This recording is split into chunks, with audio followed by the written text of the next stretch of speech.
Bismillahirrahmanirrahim. Assalamualaikum warahmatullahi wabarakatuh. Salam sejahtera bagi kita semua. Kita akan lanjutkan dengan pembahasan berikutnya. Sekali lagi terima kasih kepada sobat-sobat yang telah like, komen, dan subscribe-nya. Hari ini kita akan kedatangan tamu, yaitu Bapak Asep Yendi SPD. Beliau akan datang sebentar lagi, ya, akan menerangkan, membahas tuntas tentang Perang Dunia Pertama. Karena banyak siswa-siswa ini terutama yang akan ujian, ya, baik itu ujian sekolah ataupun SBMPTN yang menanyakan tentang perang. Nanti Pak Asep akan mengupas tuntas tentang Perang Dunia Pertama.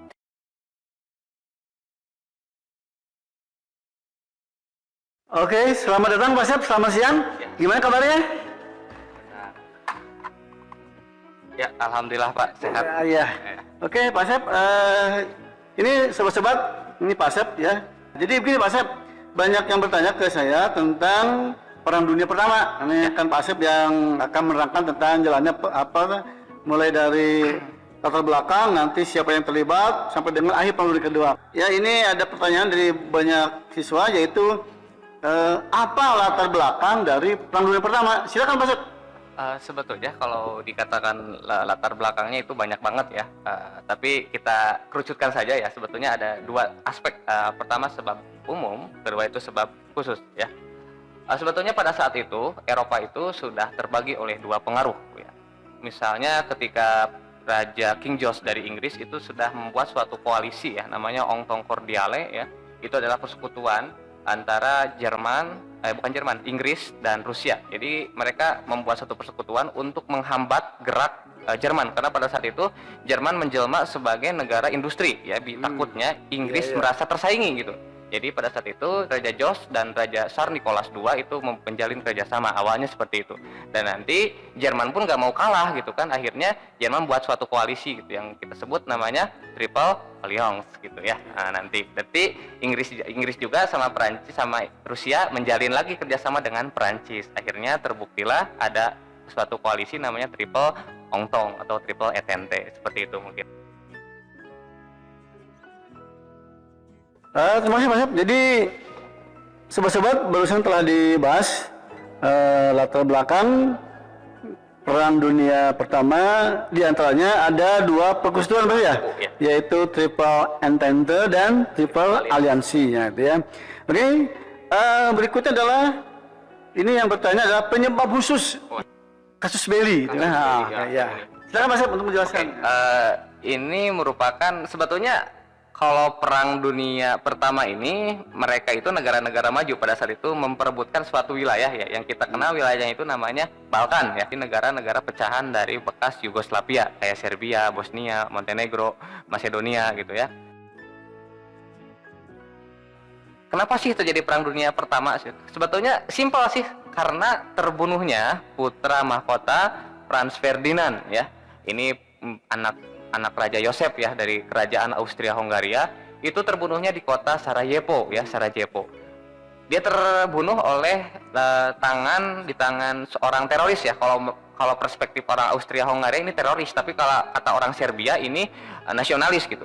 Namanya Gavrilo Princip. Dia menembak putra mahkota Franz Ferdinand di Sarajevo ketika Franz Ferdinand itu sedang melakukan inspeksi militer, kesiapan militer pada saat itu. Jadi dia terbunuh di Bosnia Mas ya? Di Bosnia ya, Bosnia, di kotanya Sarajevo yang terkenal dengan Sarajevo Incident seperti itu. Itu sebab khususnya sih sebetulnya. Kenapa bisa terjadi perang? Karena Rusia itu punya kepentingan di Balkan, Inggris juga demikian, apalagi Jerman gitu kan. Nah, disinilah jadi mereka itu seakan-akan memperebutkan wilayah yang kata mereka Balkan itu sangat strategis, apalagi Rusia tuh, karena sedang menjalin politik air hangat tuh, mencari pelabuhan-pelabuhan yang nggak beku, besar, megah, mewah, cuman pintunya cuman satu gitu. Nah gitu, jadi mereka mencari pelabuhan seperti itu mungkin ya.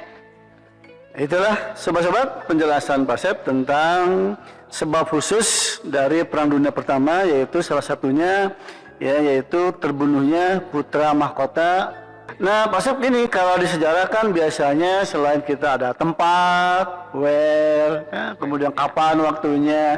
Ini yang sangat penting adalah ya tokoh-tokoh yang terlibat dalam perang dunia pertama itu. Jadi Pak Asep mohon untuk lebih detail menjelaskan siapa tokoh yang terlibat dalam perang pertama itu. Ya. Pak Asep. Banyak banget ya tokoh-tokohnya yang terlibat, bahkan nanti ada jenderal-jenderal juga yang terlibat dalam pertempuran di Perang Dunia Pertama ini. Tapi kita akan sebutkan saja tokoh intinya ya, the role atau the man of role, pemain utamanya dalam Perang Dunia Pertama ini.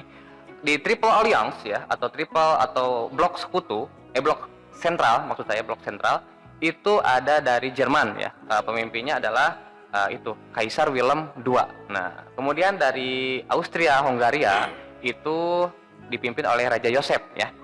Kemudian awalnya Italia masuk sih, tapi Italia tiba-tiba keluar dari Triple Alliance karena salah satu wilayah, ada 3 wilayah kalau nggak salah. Pertama Aegea, Dalmatia, sama Adalia ya, itu dikuasai oleh Austria Hongaria. Jadi Italia langsung menyatakan perang melawan Austria Hongaria.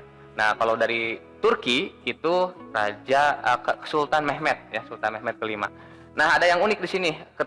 Kenapa sih Turki juga ikut-ikutan dalam Perang Dunia Pertama gitu? Karena Turki itu menjalin hubungan erat dengan Jerman ya, Kaisar Wilhelm II.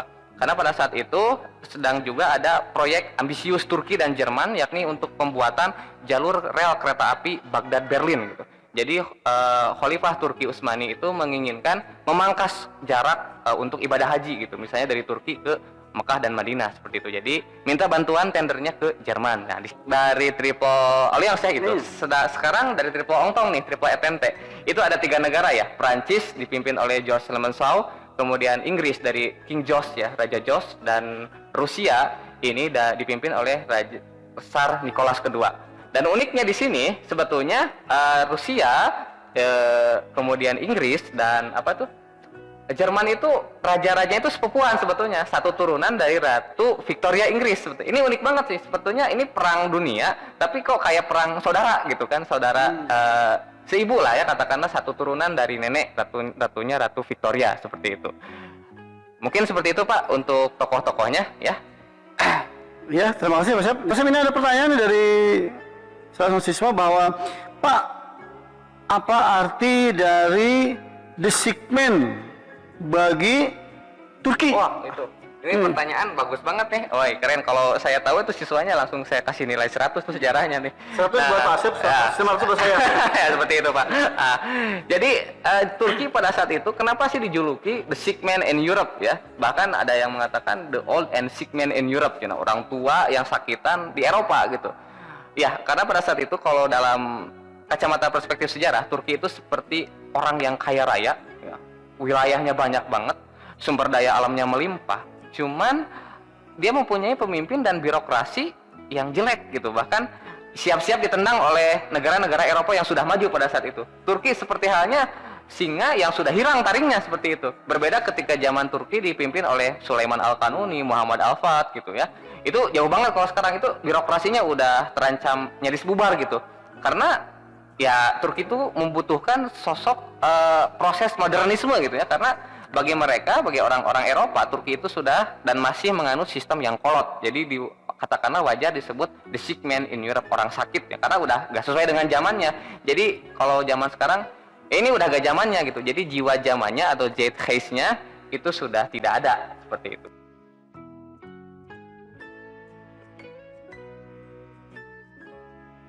Itu Turki ya.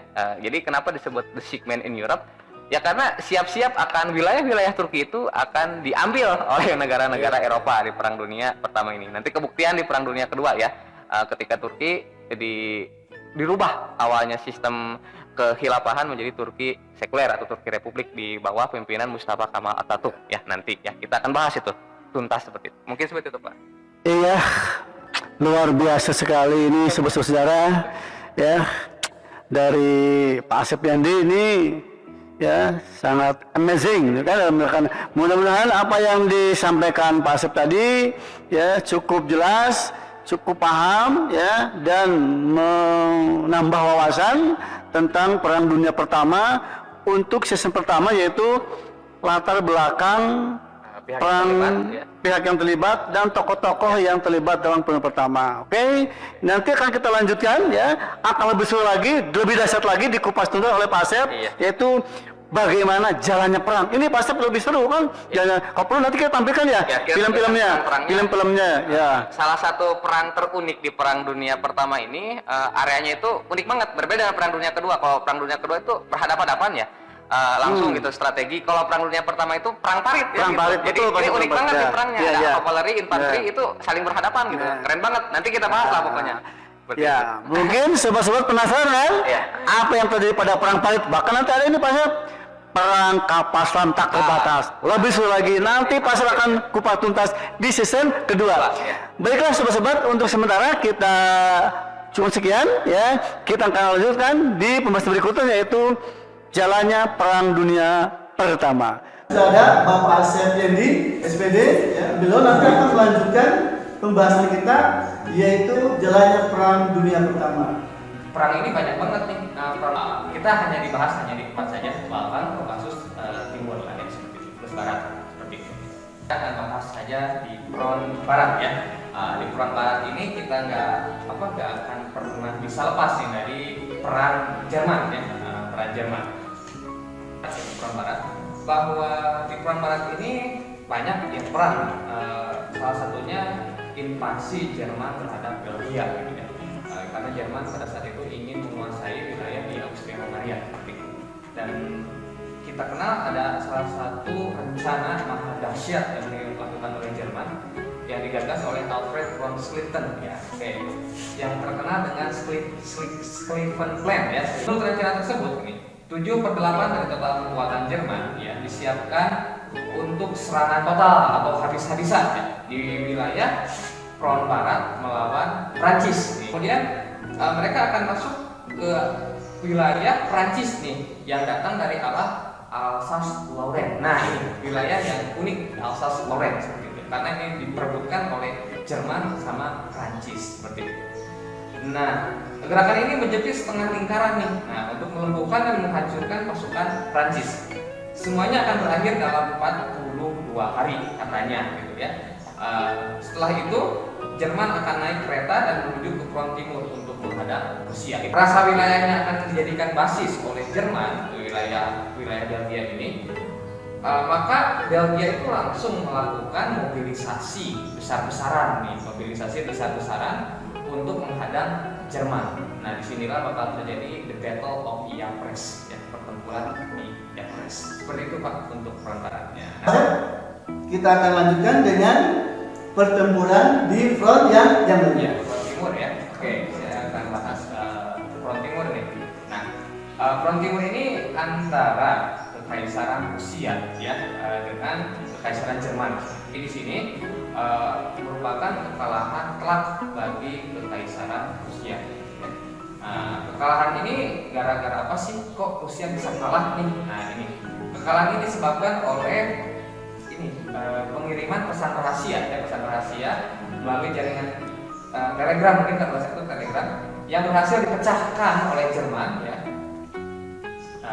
Dan segera Jerman itu melakukan serangan balik atau counter attack ya, kepada pihak Rusia dan terjadi beberapa pertempuran nih, salah satunya pertempuran Tannenberg sama pertempuran di Danau Masurian. Nah, itu. Jadi kalau di front timur hanya ada dua pertempuran ya, pertempuran Masurian sama pertempuran Tannenberg. Dan ini hanya melibatkan dua negara saja, yakni Rusia sama Jerman. Jadi Kekaisaran Rusia melawan Kekaisaran Jerman. Seperti yang itu untuk front timur. Terima kasih Pak Asep. Sobat-sobat saudara, barusan Asep telah mengupas tuntas tentang salah satu pertemuan di front timur. Nah, seperti yang dijelaskan di latar belakang bahwa Perang Dunia Pertama itu memperebutkan suatu daerah yang namanya Batam. Ini yang paling serunya Pak ya. Oke, silakan Mas Asep kupas tuntas tentang Perang Batam ini. Ya, Balkan ini merupakan wilayah ya milik kerajaan Austria-Hungaria pada saat itu. Dan semua negara punya andil. Rusia juga punya andil di sini. Kekaisaran dan Kaisar Khilafahan Turki Utsmani atau Turki Ottoman juga punya andil di sini karena ada beberapa wilayah-wilayah Turki ini jajahannya itu ada di Balkan, salah satunya Yunani gitu ya. Nah, terus Bulgaria pada saat pertempuran Balkan ini antara Kekaisaran Austria-Hungaria melawan Serbia. Nah, terus gimana sih? Ya akhirnya Serbia meminta bantuan ke kakaknya. Siapa itu kakaknya? Sesama bangsa Slav ya. Nah, siapa? Rusia. Lihat sahabatnya diserang gitu Austria-Hungaria oleh dua negara yang Rusia dan Serbia. Jerman pun wah nggak enak nih, kok kenapa sahabat saya diserang dua negara, tapi saya diam aja gitu. Akhirnya Jerman pun memobilisasi pasukannya ke wilayah Balkan, membantu Austria-Hungaria untuk menyerang Serbia dan Rusia di sana. Nah, dan kalau di list perang-perangnya nih, pertempuran di front Balkan ini pertama ini pertempuran Cer ya, pertempuran Cer antara Austria-Hungaria dan Serbia, kemudian pengapungan Przemysl ya ini yang mengusir pasukan Rusia gitu ya, antara Austria-Hungaria dan Rusia. Kemudian pertempuran Lodz ini pertempuran antara Jerman dan Rusia gitu ya, dan terakhir nih pertempuran Perang Barat ini antara kerajaan Austria-Hungaria dengan Serbia. Jadi intinya hanya 4 negara saja di sini, Austria-Hungaria dengan Jerman dan Rusia. Austria-Hungaria dengan Jerman melawan Rusia dengan Serbia. Mungkin seperti itu Pak untuk pertempuran Balkannya seperti itu. Ya, terima kasih Pak Sat yang telah membahas tuntas ya rinci bagaimana pertempuran di front Balkan. Ya, ada 2 pertanyaan Pak Sat yang masuk ke ya. Yang pertama, Pak, apa yang dimaksud dengan perang parit? Nah, perang parit ini unik banget gitu karena di tiap front pertahanan, misalnya ini kebanyakan di front barat nih, di front timur juga banyak sih, tapi lebih banyak di front barat antara Jerman melawan Prancis nih plus Belgia. Di sini mereka mendirikan membangun parit gitu sepanjang jalur wilayah perbatasan mereka gitu. Kalau nggak salah dalam buku yang saya baca ini dalamnya itu cuma 2 meter gitu ya, lebarnya 1,5 meter gitu. Jadi berfungsi untuk parit ini berfungsi sebagai pertahanan ya, pertahanan pertama ya, untuk menjaga wilayah negara itu. Misalnya Jerman membentuk perang parit gitu, kemudian Prancis membentuk perang parit di Alsace-Lorraine contohnya, atau di pertempuran Ypres itu sama-sama membentuk parit gitu. Nah itu saling serang satu sama lain gitu. Kalau dalam istilahnya mah menyerangnya itu lihat dulu lawan kayak gimana, kalau ketika lengah serang gitu. Begitupun sebaliknya gitu. Apabila sudah peluru-peluru atau mortar meriamnya sudah habis, baru saling berhadapan-hadapan gitu dengan bayonetnya gitu, senjata yang bayonetnya saling tusuk-menusuk seperti itu. Dan uniknya apabila paritnya itu sudah tidak digunakan, ditinggalkan gitu. Kemudian perang lagi, misalnya Jerman menghancurkan wilayah Ypres atau Alsace-Lorraine, nanti di wilayah itu Jerman bikin lagi parit untuk pertahanan gitu.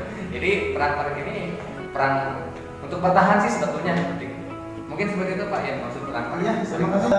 Itulah sebuah sejarah ya tentang perang parit yang berlangsung pada Perang Dunia Pertama. Ini pertanyaan yang kedua, Pak, senjata apa yang digunakan dalam Perang Dunia Pertama? Karena ada foto-foto tentara pakai masker. Wah, ini keren banget ini pertanyaannya. Nah ini kita harus dibahas dulu nih, karena kenapa sih Perang Dunia Pertama kok identik dengan ada yang fotonya itu pakai masker gitu, tentara pakai masker. Nah kita lihat dulu di latar belakang sebelumnya. Sebelum terjadi Perang Dunia Pertama kan Jerman ini merupakan negara industri ya yang siap menyaingi Inggris gitu. Nah kalau dilihat teknologi persenjataannya sih di Perang Dunia Pertama yang paling canggih itu siapa sih? Nah saya dengan tegas pasti jawab Jerman. Ya. Kenapa sih pakai masker? Nah ini yang mungkin kalau dikatakan ini kejahatan perang ya kejahatan perang. Jerman menggunakan senjata biologi di sini, senjata gas beracun ya, gas beracun. Jadi untuk mematikan pasukan-pasukannya. Prancis ini paling banyak yang kena korban gas beracun ini. Jadi ya udah keisep ya udah tewas gitu seketika. Jadi udah buta gitu, jadi merusak manusia lah, udah buta. Kemudian kalaupun hidup udahlah itu tinggal beberapa menit atau detik mungkin ya tewas gitu, dimana tewasnya juga cacat gitu, dimana hidupnya juga cacat gitu, kita nggak bisa lihat atau apa. Nah ini Jerman menggunakan gas beracun ini. Jadi pertanyaan yang saya baca lagi pasti bahwa Jerman juga sudah menggunakan kendaraan tempur tank Mulai ya. Mulai ya, Jerman. Jadi awalnya kan apa namanya? Cuma ketika ditembak suaranya teng berarti terkenal teng gitu. Ya, Karena sebenarnya. teng ya. Karena Jerman hanya 2 negara gitu ya yang pertama kali memperkenalkan kendaraan lapis baja gitu ya. Karena mampu memutuskan ketika tertembak teng gitu ya, benar Muncul teng ya. Iya. Keren banget. Itu Jadi hanya 2 negara, Jerman sama Prancis yang pertama kali mengenalkan senjata kendaraan ya lapis baja di sini. Dan Jerman dan Inggris juga Prancis juga dan beberapa negara di Perang Dunia Pertama ini sudah mengenalkan jenis kendaraan baru nih, yakni pesawat terbang. Ya. Tapi pesawat terbangnya masih bentuk capung tuh, masih sangat sederhana. Dan saya hanya akan mengeluarkan satu tokoh yang terkenal nih, yang bahkan ditakuti oleh Inggris sama Prancis, yakni pilot yang berasal dari Jerman. Kalau nggak salah namanya julukannya Red Baron ya, Paul van Winschoten kalau nama aslinya seperti itu. Jadi umurnya masih 20 tahunan tapi bisa menembak beberapa pesawat milik Inggris dan Prancis. Sobat-sobat segera, sebelum itu Pak Sam, ini ada pertanyaan terakhir nih dari yang masuk ya. Pak, ini kapan mulai terlibatnya Amerika Serikat dalam Perang Dunia Pertama ini? Ini yang perlu dibahas nih. Ya, padahal kan dulu Amerika Serikat terkenal dengan Monroe Doctrine ya, doktrin Monroe. Jadi urusan Amerika ya untuk Amerika gitu. Amerika ya. Amerika untuk Amerika. Jadi Amerika nggak mau ikut-ikutan tapi pasti Perang Dunia ini. Ketika Jerman melakukan kebijakan kapal selam tak terbatas, perang kapal selam tak terbatas. Nah, pada saat itu melintasnya kapal dagang. Ini milik Amerika Serikat. Kapalnya apa namanya? Kapal Lusitania. Ketika melewati kalau nggak salah ini di perairan Eropa Utara lah di wilayah itu ditorpedo oleh kapal selam milik Jerman. Di sinilah Amerika Serikat mulai terlibat menyatakan perang melawan Jerman dan langsung Amerika Serikat menyatakan diri tergabung dalam Triple Entente ya. Berarti Jerman sudah memiliki kapal selam berarti. Wah, tapi jelas kalau teknologi kapal selam yang canggih siapa? Jerman. Pantesan masuk ada peribahasa mengatakan bahwa bahasa Jerman bahasa teknologi. Iya, setuju banget ya. Bahkan Pak Habibie juga sekolahnya gitu. Oh iya.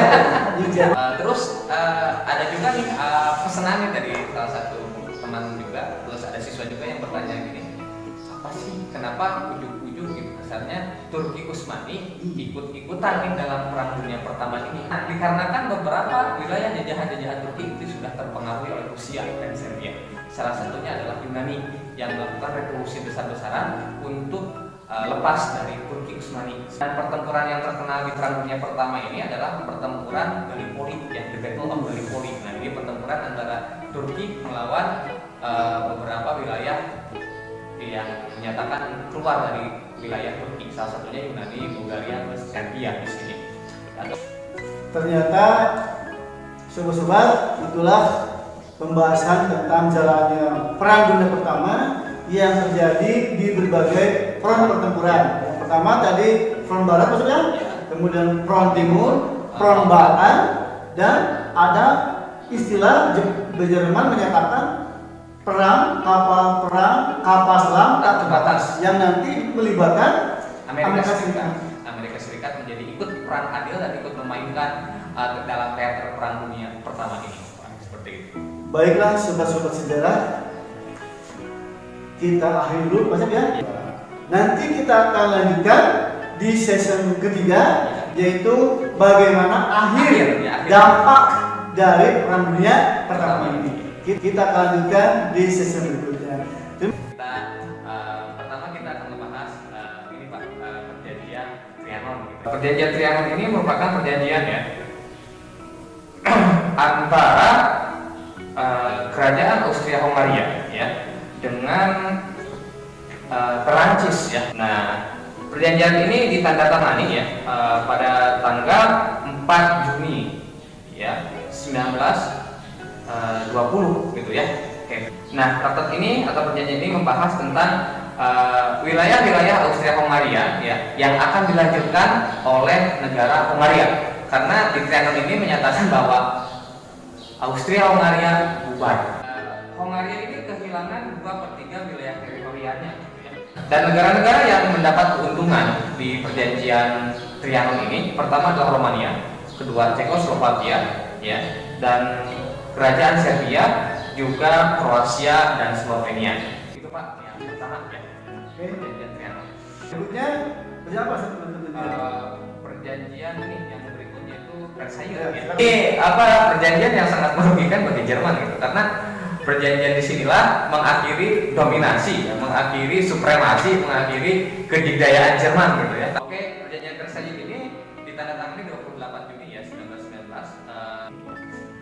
Ada 4 unsur ya, atau 4 syarat gitu ya, klausul-klausul kan. Karena klausul umum di perjanjian Versailles ini ada pembentukan Liga Bangsa-Bangsa. Selanjutnya klausul rasa bersalah mengenai perang ya. Jerman menerima kesalahan sebagai pemicu perang. Gitu. Selanjutnya klausul keuangan ya, di mana Jerman harus membayar kerugian perang gitu ya. Ini sangat memalukan banget. Nah, Jerman harus membayar seluruh kerugian perang ya, yang dialami bagi pemenang Perang Dunia Pertama. Seperti itu. Selanjutnya klausul militer. Jerman dilarang mempunyai angkatan militer atau angkatan perang. Boleh punya tapi nggak lebih dari 100.000 orang. Dan juga Jerman hanya boleh diperbolehkan memiliki hanya 6 buah kapal selam saja. Jerman diwajibkan tidak memiliki angkatan udara. Intinya wilayah-wilayah Rhineland ya, yang bebas itu dari persenjataan militer dan persenjataan Jerman. Jadi klausul selanjutnya adalah klausul teritorial atau klausul wilayah, gitu ya, di mana Jerman tidak diizinkan bergabung dengan Austria. Jadi Jerman itu kehilangan wilayah-wilayah yang mereka taklukkan di Perang Dunia Pertama. Salah satunya Alsace-Lorraine itu kembali kepada Prancis, Eupen dan Malmedy itu ke Belgia, kemudian North Schleswig itu diberikan kepada Denmark. Cekoslovakia dan Polandia itu diambil kembali oleh negara tersebut, Ceko dan Polandia. Dan bahkan ada wilayah-wilayah Jerman di Tanganyika dan Zanzibar, itu ya, wilayah di Afrika Timur ya, diberikan kepada Inggris. Begitupun di jajahan Jerman yang ada di Papua ya, di Bismarck, Kepulauan Bismarck itu menjadi milik Inggris. Jadi intinya Jerman ini kayak dibagi-bagi di wilayahnya oleh negara-negara pemenang Perang Dunia Pertama. Tapi itu Pak untuk perjanjian selanjutnya. Yang kedua ya, perjanjian Versailles. Jadi kalau menurut bahasa sekarang mah isi perjanjian Versailles bagi bangsa Jerman sakitnya di sini. Nah, sakitnya di sini seperti itu ya, daripada Jerman. Sehingga nanti apa saja ini bisa menimbulkan semangat balas dendam Revenge idea ya. di Perang Dunia Kedua. Seru lagi nanti ya di Perang Nah, Dunia kita Kedua. akan bahas Ya, di sini. silakan. Ketiga ini perjanjian Soing-Jerman Ah, ya, Soing-Jerman, ST silakan. Jerman gitu ya. Perjanjian ini menyatakan bahwa Austria-Hungaria dibubarkan. Nah, jadi di perjanjian ini juga harus mengakui wilayah-wilayah baru seperti wilayah Republik Austria, Hungaria, Cekoslovakia, Polandia, Kerajaan Serbia, Kroasia, dan Slovenia. Dan juga perjanjian ini meminta pembiayaan kerugian perang. Itu Pak untuk perjanjian Jerman. Oke, terima kasih Pak. Ya, kita lanjut ke perjanjian berikutnya yaitu perjanjian Yang keempat itu yang menutup Perang Dunia Pertama itu adalah perjanjian Neuilly. Ya. Neuilly. Ditandatangani tanggal 27 November ya 1919. Nah isinya menyerahkan Trakia Barat ke Hong Kong ya, atau ke negara-negara pemenang Perang Dunia Pertama, dan menyerahkan wilayah gitu ya, baratnya itu ke kerajaan Serbia seperti itu, dan mengembalikan Dobruja gitu ya, yang diperebutkan di Perang Dunia Pertama ini ke Rumania seperti itu. Bulgaria diwajibkan hanya memiliki nggak lebih dari 20.000 pasukan. Ya. Bulgaria harus membayar kompensasi perang ya, atau kerugian perang seperti itu. Ya. Dan Bulgaria juga harus mengakui keberadaan kerajaan Serbia, Kroasia, dan Slovenia. Perjanjian Neuilly ini yang dirugikannya itu ini ya, Bulgaria gitu ya, karena Bulgaria itu dulu triple alliance ya, bahkan Bulgaria itu merupakan daerah CS-nya Turki Utsmani ya. Ini ada pertanyaan, Pak, perjanjian apa yang melibatkan langsung Turki? Wah ini Ada. perjanjian apa sih yang langsung melibatkan Turki? Nah, yakni perjanjian apa coba? Perjanjian Sapres. Ditandatangani ini perjanjian penutup ya di Perang Dunia Pertama ini ditandatangani tanggal 10 Agustus 1920. Isinya antara lain adalah pendirian Kerajaan Hijaz. Kemudian pendirian Republik Demokratik Armenia. Nah, oke, selanjutnya pengendalian penuh wilayah Turki ya, secara politik maupun secara militer. Jadi banyak wilayah-wilayah Turki yang hilang di sini ya. Salah satunya apalagi kalau di Afrika Selatan, Afrika Utara gitu kan hilang, kemudian wilayah Hijaz hilang gitu kan. Nah, jadi nanti saatnya itu siapa sih yang membagi-bagi wilayah Turki ya jelas ini adalah Inggris. Dan disinilah Turki menjadi negara pesakitan dan nanti muncul seorang sosok tokoh reformis atau nasionalis Turki yakni bernama Mustafa Kemal Pasha. Dia adalah komandan Turki di pertempuran Gallipoli yang sebelumnya. Dan dia mendirikan Turki muda ya, dan akhirnya dia menggantikan sistem pemerintahan Turki Utsmania, Turki yang berbau Islam, menjadi Turki sekuler. Jadi Mustafa Kemal itu adalah presiden pertama Turki yang mengubah Turki yang awalnya Islam menjadi sekuler seperti itu. Dan dia mendapatkan gelar Atatürk seperti itu. Mungkin itu Pak untuk penutup dari perjanjian Savres. Kita menemukan bahwa ada kurang lebih 5 perjanjian yang mengakhiri Perang Dunia Pertama. Di antaranya yaitu perjanjian Trianon, kemudian Versailles, perjanjian Saint-Germain, kemudian perjanjian Neuilly dan perjanjian Savres. Ya. Nah, ini perjanjian misalnya akhir Perang Dunia Kedua di bidang politik. Nah, sekarang di bidang sosial. Oke, di bidang sosialnya udah ini lahirnya League of Nations ya, ini atau Liga Bangsa-Bangsa. Cikal bakal PBB. Jadi ini Liga Bangsa-Bangsa ini didirikan pas nggak sih dalam perjanjian Versailles ya, tadi disebutkan bahwa Woodrow Wilson ya sebagai presiden Amerika dia mencanangkan atau menawarkan 14 poin sebagai fondasi didirikannya Liga Bangsa-Bangsa.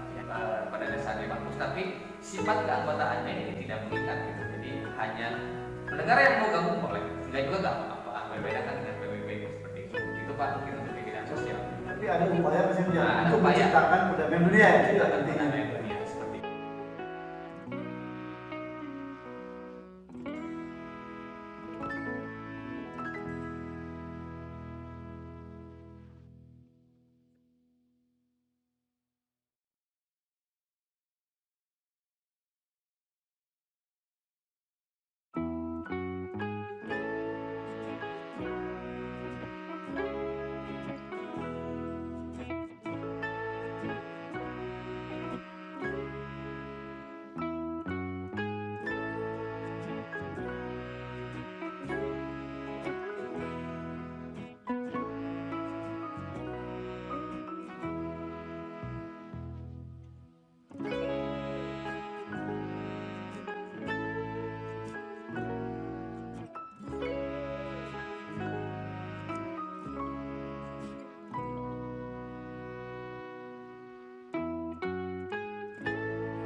Yang baik Mas, yang terakhir itu bagaimana dampak terhadap ekonomi bagi dunia ini pertama. Paling penting ya.